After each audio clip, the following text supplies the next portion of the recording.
that you were going live, or is it just happening? No, we're just live. Oh, okay. Just like that. Well, hello. Hey. Okay, between the two of us, who's sexier?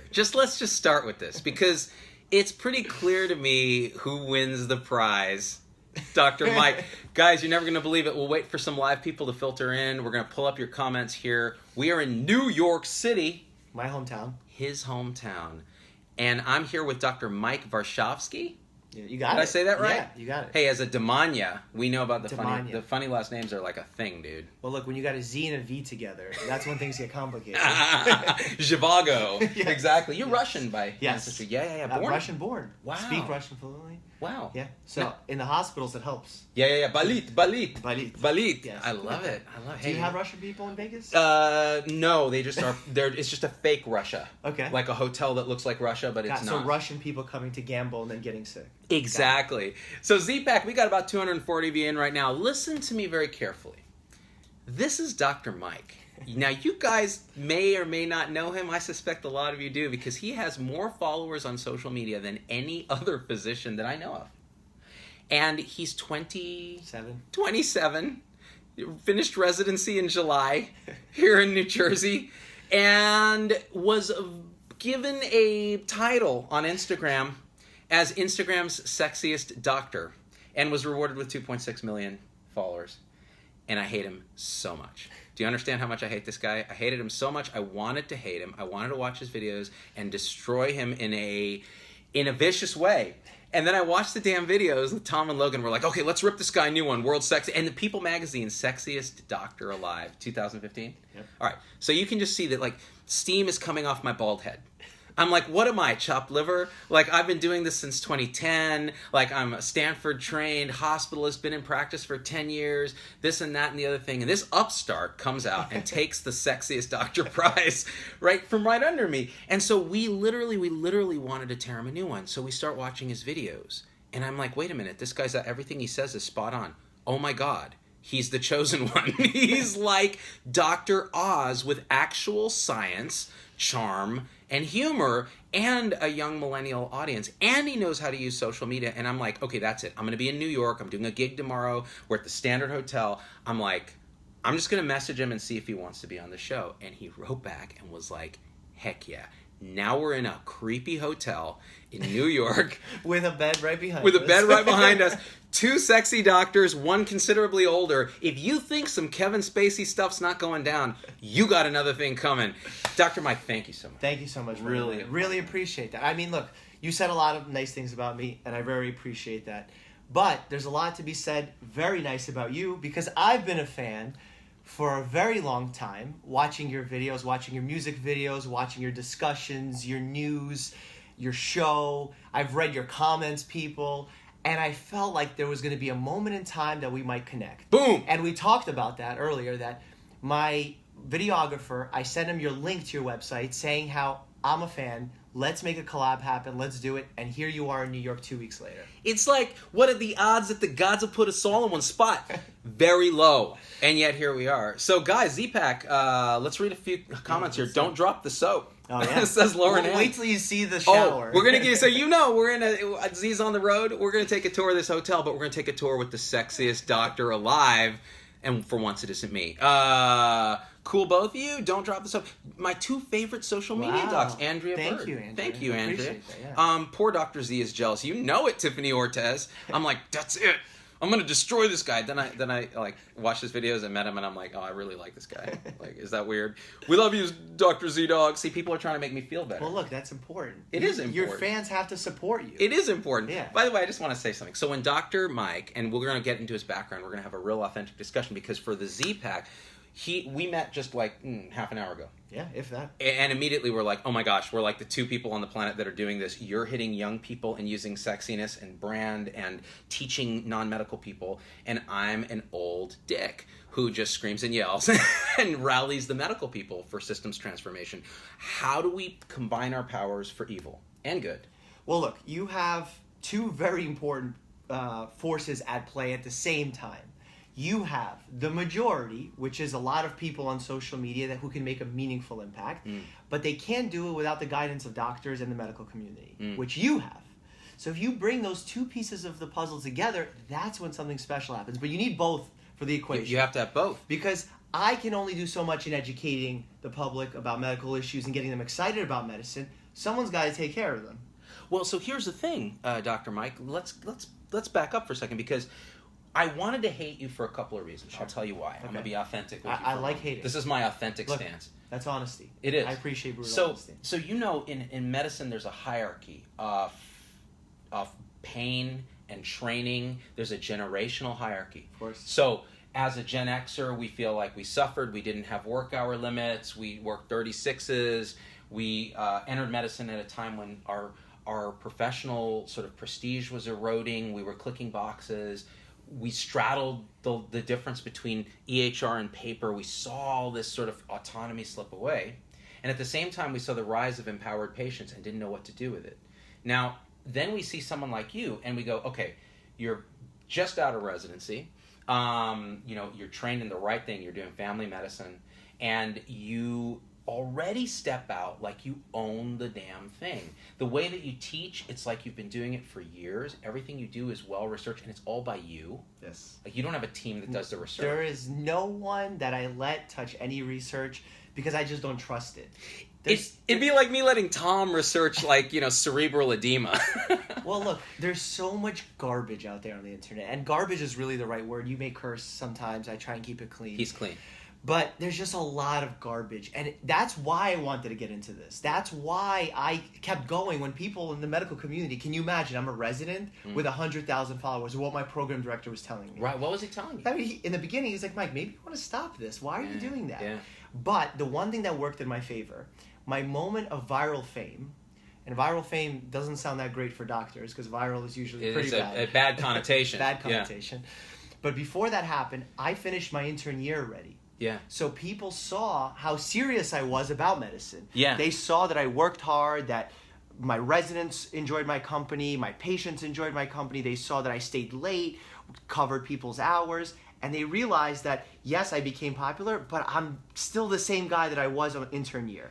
That really helped me a lot. So once again, it has to do with how do you treat other people on the team. Yes. So not just your patients, not yourself, but everybody together. Yeah. And it sounds like you weren't a dick. Yes. I mean, I don't understand why people, I'm going to curse for the first time. Please. Maybe I'm a dick. Curse moment. I don't understand why people are dicks. I don't get it. I don't think dick's a curse word. Oh my. I'll say penis. Penis. Member. Why are people penises Why members? are people members? Yes. No, but I don't get it because it only ends up hurting you. Yeah. You may be angry, you may be wanting to vent frustration, but in the end, you think you're doing something to somebody else? No, you're just doing it to yourself. Every time I was angry, if there was a miscommunication, a nurse didn't want to do an EKG because she thought it was inappropriate when I knew it was appropriate. There was no purpose for me to yell or to get mad at it because it solves nothing, number one. And number two, it just makes me look stupid. And I've seen in my training doctors that have done that, and I promised myself I won't be that guy. Have you made the mistake where you have lost your temper and you have done the wrong thing? You know, because I have done that. In life, 100%. Yeah. In the hospital, I've kept it clean. Really? I'm proud to say I've kept it clean. That's really good. Yes, even with my colleagues, Yeah. when we've had arguments, Yeah. they may have started crying, they may have done what, it was always hugs, it was always conversations, talking it out no matter what. And that was number one. Yeah, so let me ask you a question. So you trained at Overlook Hospital in Summit, New Jersey. Exactly. I was born in Morristown. I lived in Summit. My parents did their residency after coming from India at Overlook. So we share something in common. And you know who else we share something in common with? You let me know about this. Dr. Oz. Dr. Oz, the MD who shall not be named. Who, I will say, I was worried when I met you, Dr. Mike, because my concern was, okay, early on you got into the social media game. Is this a guy who just wants to be Dr. Oz and is going to fall down this path to the dark side? And again, you don't have to say anything bad about Oz. I can do that, and I can say this. I think he's a great doctor. I think that the trappings of celebrity make it very hard to keep your integrity from a medical standpoint, especially among your tribe, the tribe of doctors and nurses and healthcare people.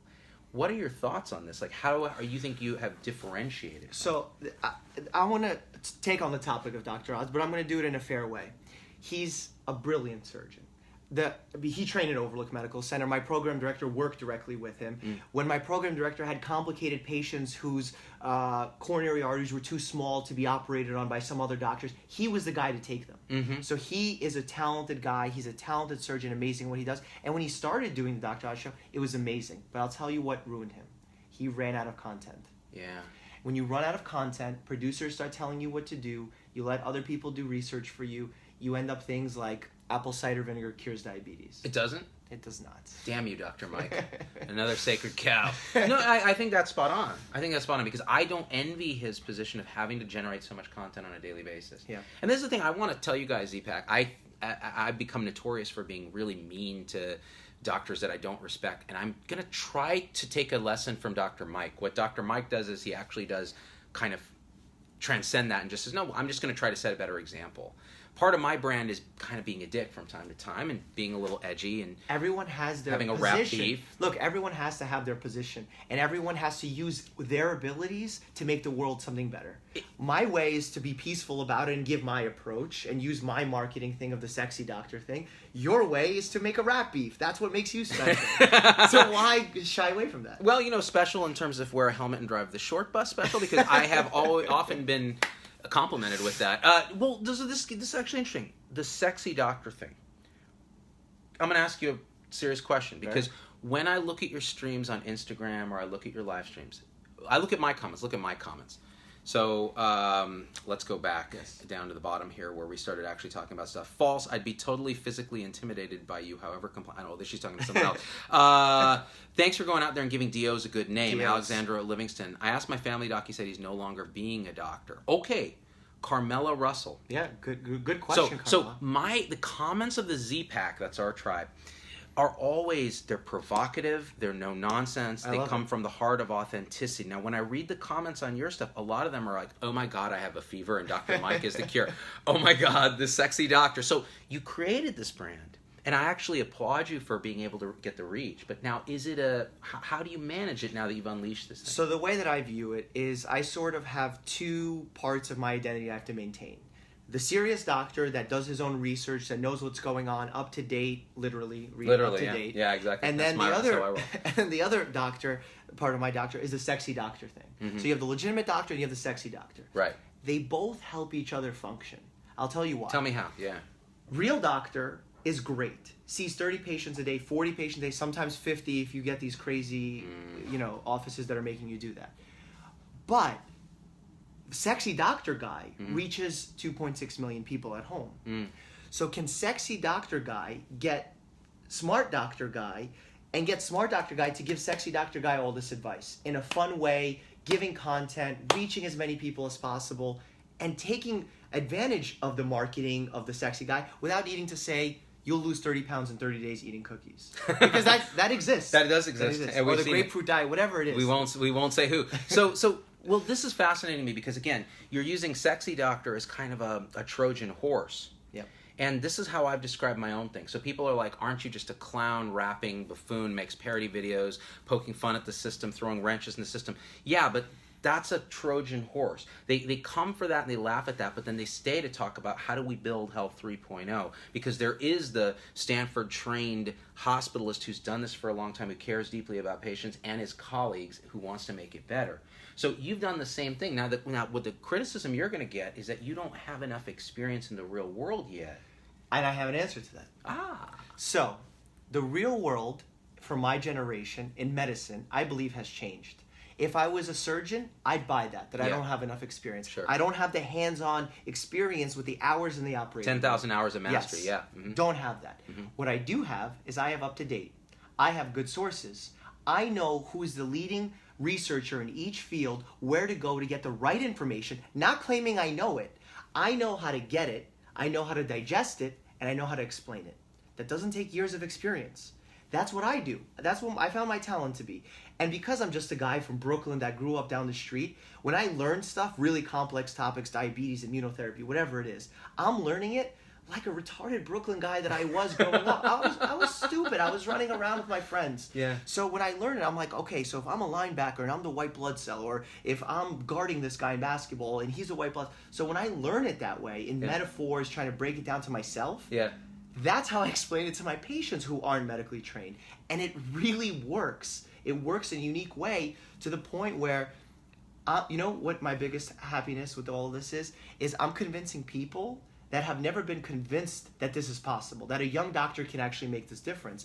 I go on Fox Business every week. I have an appearance there. And generally it's a serious show where people are talking about how much money this makes, the quarterly interest rates, and whatever it is, all above my pay grade. And I come on and I tell them why hydrogenated water is BS and explain to them medically why, by giving them one line saying, look, this study looked at some markers in your urine, but it didn't really look at if it cured anything down the line or it made any end stage result differences. And they're like, oh, we didn't know that that was important. Boom, I did my job. I came on as Sexy Doctor, but I educated people at home why they don't need to spend $4 on a pouch of water.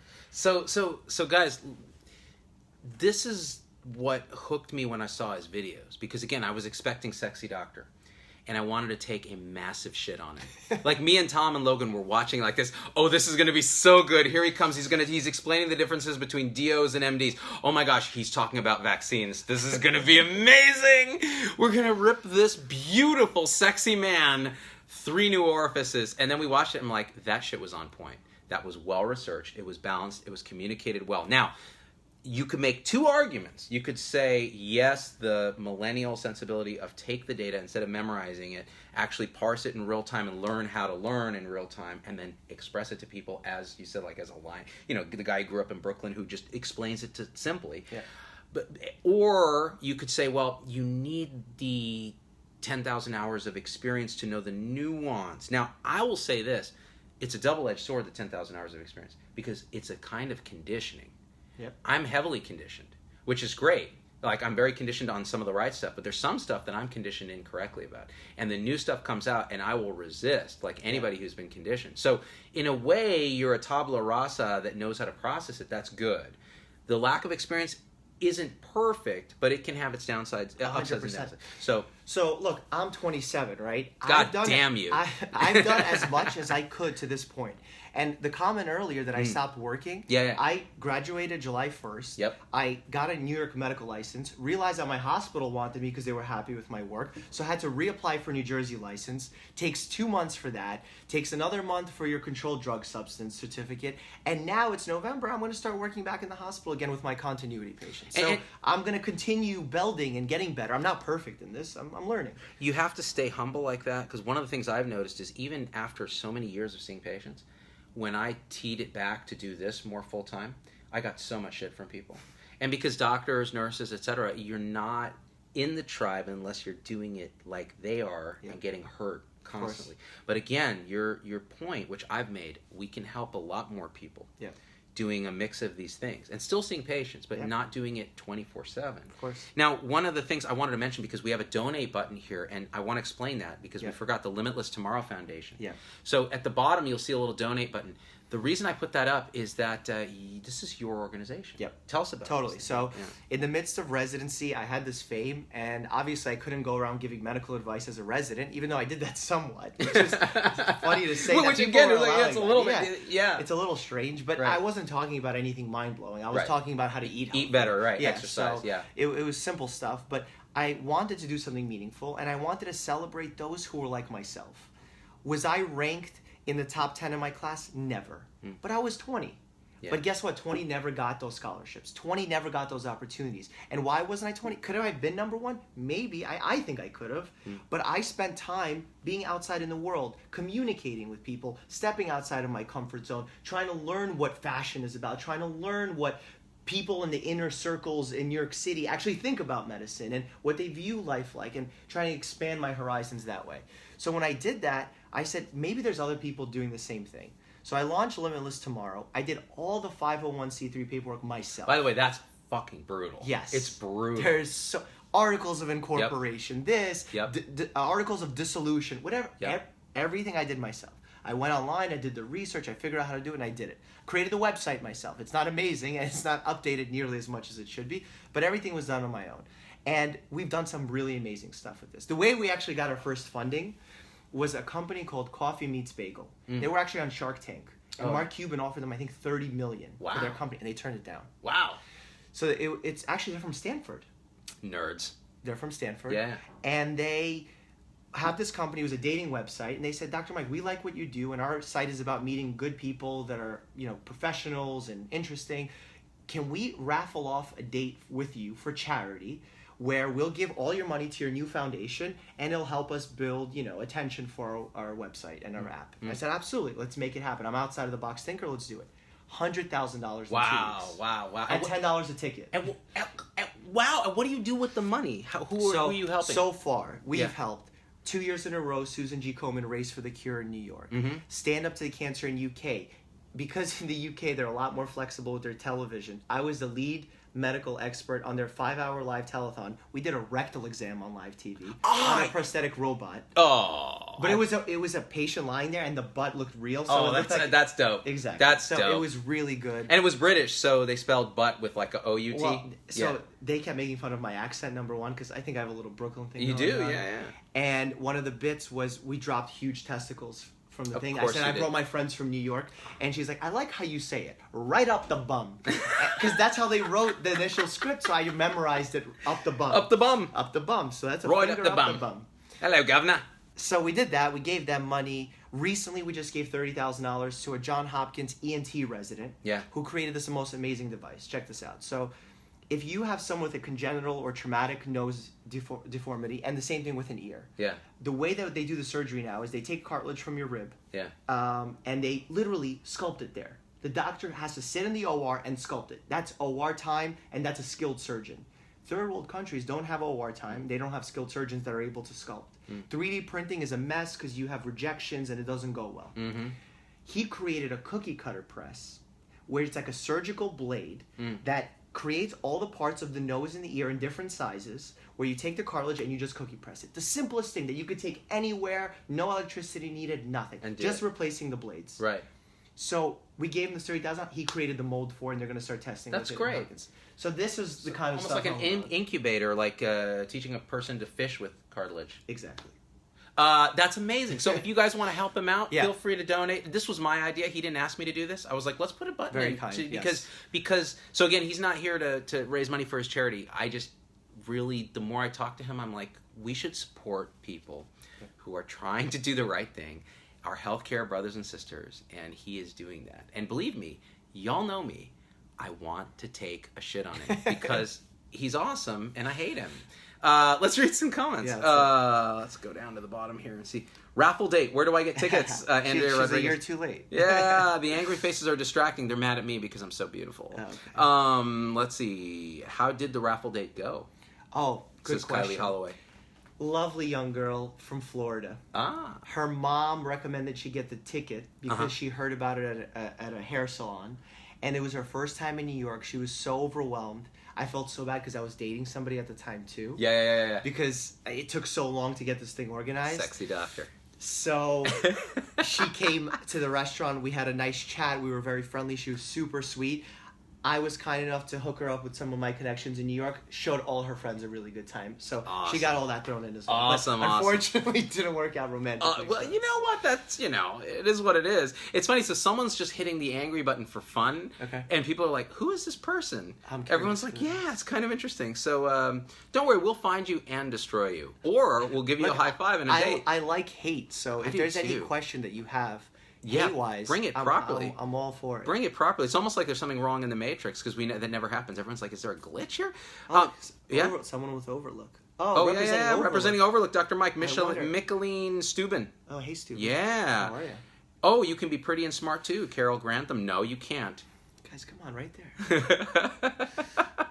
Why have pain clinics and then be treated like a criminal because the family doc cannot help my pain doc? Wanted to get a CAT scan. Told him the next time he did it. Okay, so this is Carmela has trouble probably with chronic pain. So we get a lot of patients with chronic pain who are worried that the pendulum is swinging too far on the opioid. Yes. Yep, that's actually the last thing that I said when I was on Fox Business. They asked me, how do you solve the opioid crisis? I'm like, guys, first of all, are you kidding me? You're asking the wrong, But I'll tell you one thing. I hate that this has put us in a predicament where if I prescribe the opioids, I'm not helping the person that's addicted. Right. If I don't prescribe the opioids, I'm not helping the person that's in pain. Right. So now we're stuck between a rock and a hard place. So you are too young to remember this, but we were taught in residency that we're under-treating pain and that you cannot get addicted if you give opioids to people who are having real pain, which was wrong. And it was pushed more by Purdue and these pharmaceutical companies. And so now we're left with this pendulum swinging the other way, where we're back in a situation. The reason all that came up is that we weren't able to manage pain properly. Yep. Now we're back in a position. Now the other thing is that we need to understand chronic pain better, because chronic pain is not an opioid deficiency state. It is not, vitamin, dilaudid deficient individual. It's someone who may have trauma. There may be components of central sensitization. There may be rewiring that goes on where their pain threshold is wrong, but we are managing it in a way where we're hitting it with a hammer. We ought to be treating the underlying thing, and that means research. It means better pain training for medical professionals, that sort of thing. When I saw your vaccine video, again, I was expecting it to be something horribly pandery to the anti-vaxxers, and it was on point, amazing, and perfect. And at the end, you said, get your vaccine. We don't have 100% information on anything in the world, but this is the state of the knowledge right now. What do you think about that? That's actually a question I have for you. What do you think when doctors say, we don't know, I don't know? Do you see doctors saying that enough? They don't say it enough. I think that proves to me that this doctor knows what the hell he's talking about, because we don't know so much stuff. And in the minute we admit that to patients, I don't think it creates fear. I think it creates accountability and a trust, because you say, look, we're not perfect, but this is what I would do. This is what I always say. I don't know, but if it were my mom or my daughter, I would do this. In fact, I have done this. Yeah, there's a tiny risk of, say, something like Guillain-Barré syndrome. Of course. But if I was going to risk my daughter getting measles or pertussis or something like that versus a minuscule risk of Guillain-Barré, I would easily do the vaccination, especially when I do the math on it's helping all of society with herd immunity. And it's not associated with autism. It's just not. There's no evidence that it is. So take that off the plate. There's a whole documentary coming out about that, about Wakefield. Oh, another one? Oh, but not a pro-Wakefield documentary. Pro. Another one? Get this. Oh, God. One of the ads aired before my vaccine Of course it did. How so they put the ad on your vaccine video? Yeah, and on top of this, assholes. They've sometimes put vitamin ads on my Our Vitamins Fake News bit, which obviously I said, most of it is nonsense.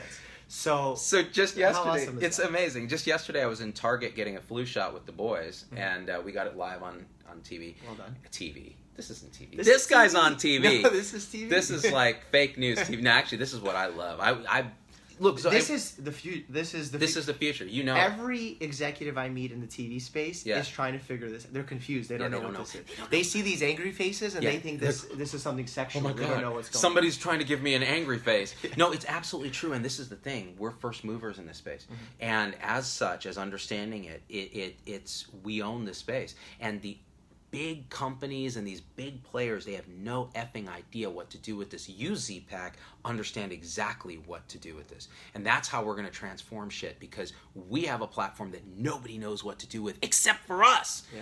And so we go to Target, we get our flu shot, we're like, and I made a statement.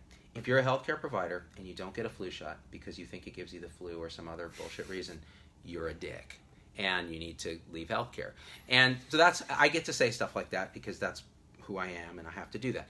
But we then went to the vitamin aisle, and I'm like, 90% of this, 95% of this is total horseshit. Yes. If you have a deficiency, say if you're pregnant, yes. Otherwise, no.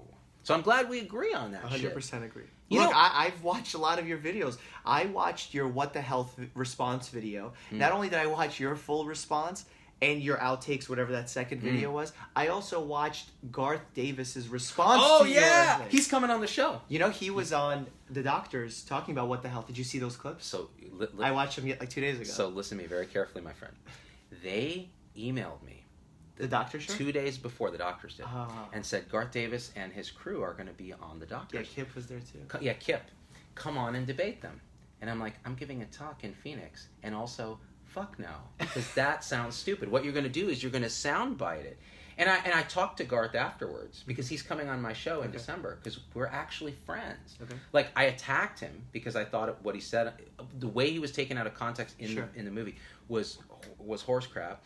But then his response was so, I could read between the lines. I was like, partially he's a little bit like, well, why is another doctor? I'm trying to do the right thing. And partially he was kind of awesome about his response. Yeah. So then we had a back and forth, and so we're buddies. This is how doctors disagree. Well, look, that's good. Yeah. Did you watch them on the show? No, I didn't. Okay, Tell me. So I'll tell you what happened. Travis, Dr. Travis, the host. Travis Stork. Yes, Stork. He went off on Garth Davis. What? Went off. Wow. I did not expect that because Holy he's shit. sort of a pacifist. He's Yeah, a calm right. guy. He's always like mellow. Yeah. So he went off. I'm forgetting her name. Dr. Sandra, the dermatologist. Oh, yeah, the dermatologist. She's also great. Also went off on them in a much kinder way because she's very sweet in her demeanor, but also was very disappointed in them and voiced it, which I was surprised. I didn't think they would go that hard on the documentary. Right. But they did, and the things that they pointed out were very good. They had a guest endocrinologist. Bob Lustig. Yes. Who is a known sort of low-carb guy. I actually like his work. But I heard he was mean. He went off really bad. So, but I'm proud of the doctors for doing that. Yeah. And they also had the doctor on. I forgot his name. But he wrote the Plant Paradox. Oh, Neil Bernard. Yeah. Yeah. Or the other guy. Bernard's the other one. No, I know who you're talking about. The guy. Yes. The guy. Plant Paradox. The guy. Yeah. Gooch. Whatever. It's something with the G. Yeah. Yeah. So he wrote Plant Paradox.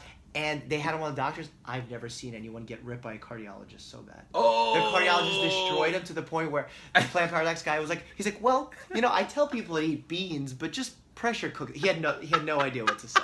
So I appreciate the doctor show for doing that. You know what? And I went on the doctors, and I actually found them to be very nice guys, especially the plastic surgeon. Yeah, Orden.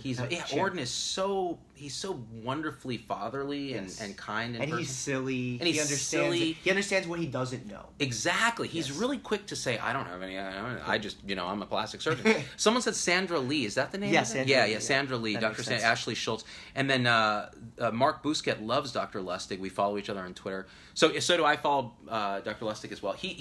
Lustig has a style that's just, he's an ass about stuff. Now, this is my thing. Okay, when Garth comes on my show, I don't want to debate him about stuff because I actually think the vegan diet is great. It's just not for me, and it's not for a lot of people. They want the one size fits all, and I disagree with that. Sure. But what do you think about Garth saying that sugar does not cause diabetes? That's crazy. It's not, and that I'll debate him. Yeah, that I'll debate him. But I don't get why he's saying that. I don't even understand what he's quoting when he's saying that. He sent me a copy of his book, and I haven't had a chance to read it because it takes time to read a book. But I'm going to read it and see what his point is. The Proteinaholic. The Proteinaholic, right. And I want to see what he's going on. Because I'm a low-carb guy. Low-carb meaning more Mediterranean. I don't cut out I'm not ketosis. I did that for a while. It wasn't for me because... I'm a fan of Mediterranean. Of Mediterranean. Yeah. And I had a shepherd salad yesterday. So. And this guy is ripped. Okay, if I want to bump my views, I'll just make him take his shirt off, and that'll be a full Kevin Spacey in this creepy hotel room. Poor Kevin Spacey. I know, poor Kevin Spacey. No, actually, no, Kevin Spacey. Very wrong the victims, of his actions. Yes. But I still feel bad because I'm a House of Cards fan. I am a House of Cards and I've done a few parodies of Dr. House of Cards. Well, look, this is something that actually your viewers should know. We all should take really a moment for. We all love to play victim, right? Yeah. And we see that in our society. Victim card gets played all the time. Yep. And I'll tell you an example of when my dad tried to play victim recently. Well, he put me in as his victim. And I had to sort of snap him out of it because he came in as an Eastern Bloc hard dad. Yeah. But now he's sort of becoming that complaining about everything mode. Oh, yeah. And I've been bummed. And my dad does the same thing. See, it's happening. Immigrant parents. It's happening. Yeah. So in the last 3 weeks or so, because there's been a lot of terrorist activity across the world, I've gotten kicked. So doctors get kicked off on shows when there's a terrorist attack. Yeah. So if you're about to go on and talk about lupus, and there's a terrorist attack, they're like, first thing to go is lupus. Yeah. So I've got which is too bad because lupus affects more people than terrorists. Agreed, but I understand what they're doing. You get it, yeah. So I get the business aspect. So whatever. And yesterday I was supposed to do 2 news sections, and I got booed, and my dad called and said, how did they go? And I'm like, I didn't get to do them because of terrorism. He's like, well, aren't you getting unlucky because of all these terrorist attacks? I'm like, whoa. Dad. Dad. I'm throwing you under the bus right now, but Dad, the people that are getting unlucky, the people that are getting hurt and injured. Let's put it in perspective. And he actually was like, thank you for that. Thank you. Because sometimes we sort of lose ourselves in our mind. Of course. And you need to catch ourselves with what's going on. Believe me, we've all been there. That's actually funny because that's something my dad would do too. In fact, I think they did that because I was supposed to come to New York and then this thing happened and they're like, my dad was like, I don't know if you should go because, you don't bike, but I'm pretty sure you're going to get killed. And here's the thing. As I was driving through New York, your city is amazing. Yeah. And your city is never going to be fazed by stuff like this. But I city biked yesterday on the at same 8 p.m. on the same path. Same path. No one was there except me. So, Terrace, can you hear us? Because I'm just going to turn it up for you if you can. Yeah, so, this is the thing. As I'm driving through, I'm looking at this amazing city. It's a greatest testament to human civilization that the planet has ever seen. Yep. You see a Middle Eastern halal restaurant, next to a Chinese restaurant, next to an American restaurant, the mass of humanity, everybody getting from point, these epic, testaments to human ingenuity and innovation, art and fashion and science and good people colliding in a sacred space, which is the city. And you look at that and you go, the terrorists are fucking jealous of us, and that's why they do this shit, because there's no other explanation for that barbaric behavior, because this is a citadel. So, New York, we love you for real. So I hear you on that, man. Let's see if we've got let's see if got we some can got a little comments guidance here. Kevin Spacey's a known lech. Is he a known lech? I don't know. Yeah, Christy. Maybe he is.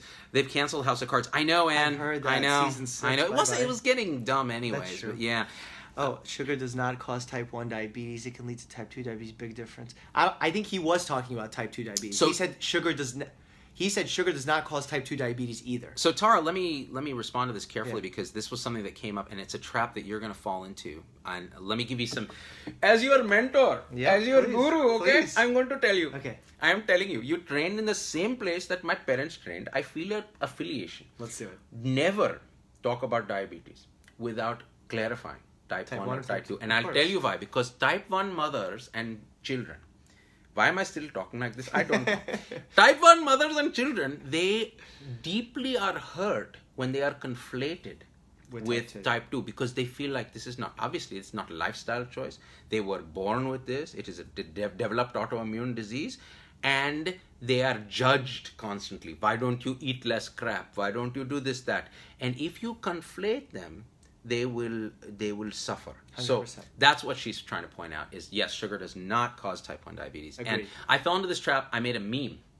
You want to hear this story? Yeah. This is a good story. Yeah, tell me. So, and it reminds me of how you can screw up social media. Yeah. And so it was one of those, those foot shoes that look like socks. They have individual toes. I have them. Of course you do. I was going to say only douchebags wear them, but I bought them. I wore them once, and I'm like, okay, I bought them. That's it.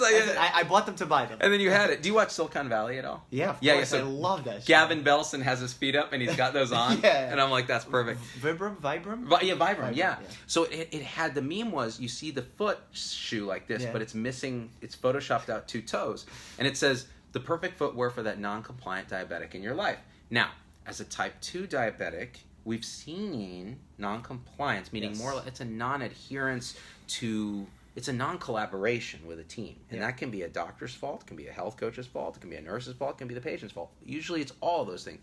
And you lose toes. So we put it up as like, well, this is a commentary on adherence and how you can have complications. Well, the type 1s, we didn't clarify type 1 or type 2. Type 1s were so offended. And honestly, I absolutely get it. I get it. Because you're saying, here's someone who's born, at age 6, they're diagnosed with it.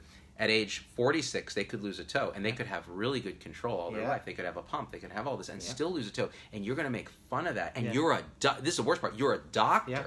And this is the worst part. Doctors already don't hear us as moms. We should create a new name for diabetes 1, diabetes 2. Yeah, like something more legit. Like diabetes type 2 should be diabetes.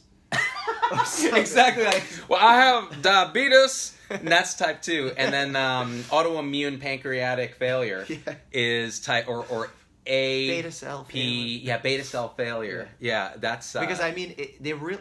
As similar as they are, they're very different. They're very different. And, the end stage of both can look the same with pancreatic burnout. But I think... it's fascinating to me. And again, like, it just shows, like, you can be insensitive and not know you're doing it. Look, someone just wrote something so good on my wall the other day. Oh, I was doing a video that I do on my channel called Curbside Consult. Yeah. Oh, you go out in the street. I go on the street and just say, hey, I'm a doctor, can I answer a question for you? And that's really hard. By the way, I'm going to interrupt you for a second. Okay. A, it's hard. B, you can do it because you're tall. Stand up for a second. Stand up. He can do it. Oh, shit. I need a doctor. This is what happens when you look at the difference here. Look, he's going to hit his head. Okay, I'm 5'5". He's 6'3". Look at the difference. So he can go on the street and interview anyone and look dope. I do it, I look like a damn midget, like trying to climb somebody. So anyway, sorry I made you bump your head. But all in good fun. It was dope. Are you having a subdural right now? No. Okay, good. I've taken a lot of knocks in boxing, and I know that's not healthy. You do boxing, yeah. Don't get dementia pugilistic. Yeah, I might. Or chronic traumatic encephalopathy. Yeah. Although I've seen some stuff about CTE that isn't so promising, meaning that it could be a little overblown in the sense of on pathologies. Right. Because really passionate about sports medicine when I first went into Yeah. family medicine. And I went to all the sports conferences. Yeah. And I saw a pathologist get on stage and destroy the whole concept of CTE, where he took healthy brains of people that never experienced any football or anything like that, and just saw the same things. On path, On path. Yeah. So it's a lot trickier than how people are making out to be. Interesting. So that's something maybe we'll talk about that sometime on the show. Because CTE is important. So you go out on the street and you did this thing, curbside consult. Yeah. Well, because we have curbside consult in medicine, right? Right. It's like when you talk to a fellow specialist without giving a patient information. Mm-hmm. So I was going to call it street medicine, curbside consult. I don't know what to call it, but we went outside. We asked people. I like questions. curbside consult. That's good. I think you it see what he sits did. in the That's a medical curb. community. Yeah, and it's good for the medical people. Yeah. And there was one woman who asked me about if sperm decrease. She literally phrased like this: does sperm decrease after 35 or something? And I'm like, what do you mean by that? She said, well, like how women after 35 there's increased risk. Is it the same thing with men's sperm? And I told her that how the risk of Down syndrome goes up in women over 35. And I told her that in a way that was wrong. I said it can raise the possibility of having a Down syndrome child. And someone caught that on my social media on YouTube and wrote, it's not a Down syndrome child. It's a child with Down syndrome. Yeah. That's a very big difference. And I thanked her so much that she pointed that out, because we make mistakes like that all the time in medicine. So you must get a lot of messages like this, because I get them too. Like, it may be the trans community, and I said something just casually that was somehow heteronormative or, insensitive in that way. How do you respond to those messages? Learn. Yeah. Learn. And apologize when you're wrong. When you're wrong. Yeah. I think that's like the biggest thing that I've learned in my life. Don't be quick to apologize. Right. And don't apologize just to appease somebody. Right. If you're wrong, apologize. If you're not wrong, stand up for yourself. Right. One of the things I say is thank you for your perspective. Yeah. It's a perspective I didn't understand. And because if I disagree. So I may not disagree, but I may say there's many ways of looking at this. Sure. Yours is one. So I'm not going to apologize to you for taking a different perspective, but I'm going to say thank you for sharing this with me, because now I have a better understanding. Exactly. And it comes up quite a bit in what lot. we do. Yeah. So you did the curbside consult thing.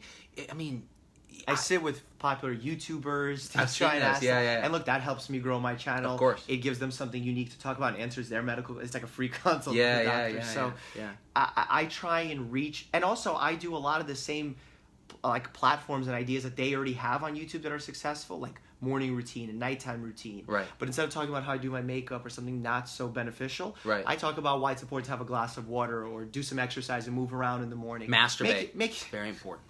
maybe at night, but in the morning. TID. TID. I'm just saying. QID. I have a hotel room and I'm not afraid to use it. In the standard. In the So yeah, if in the you guys standard. wanna visit- Yeah, if you guys want to visit. I'm not going to say what floor. Yeah, we won't say.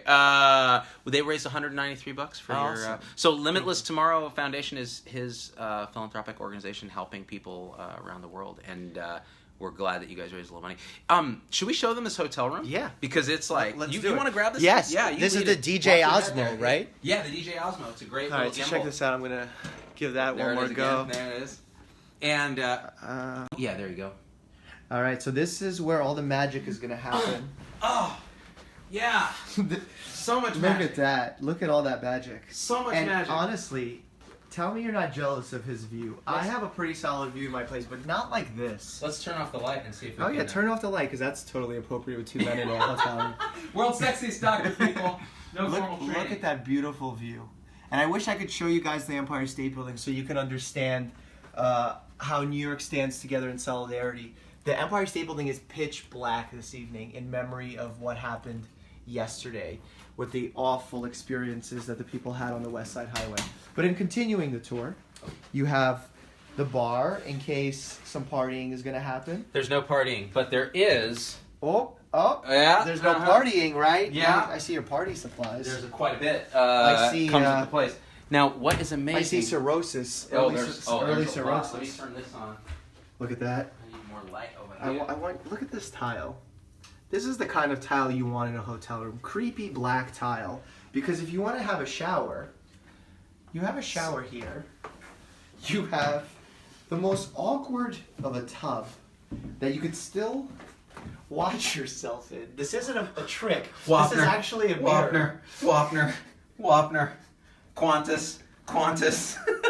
I mean, this is. Who is this made for? It's made for me. Because look, I fit right in it. It's really impressive because not only is there a tub, the shower actually just ends. There's no door. You just boop, boop, boop, boop, and then boop. You know what? I want to show them how a tall person actually fits in this space. So this is New York, where nothing is designed. And this is a nice room, by the way. This is a nice room. You have like an upgrade. I do. They like you. So they like me. There's smaller rooms than this. There are. Now look and at the wait for toilet. this. Look at that. This is the only room you can have some privacy in. And it is a tiny little closet.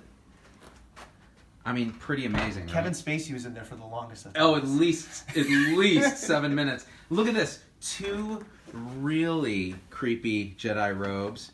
His and his. For me and really nice. Dr. Mike. Look at that.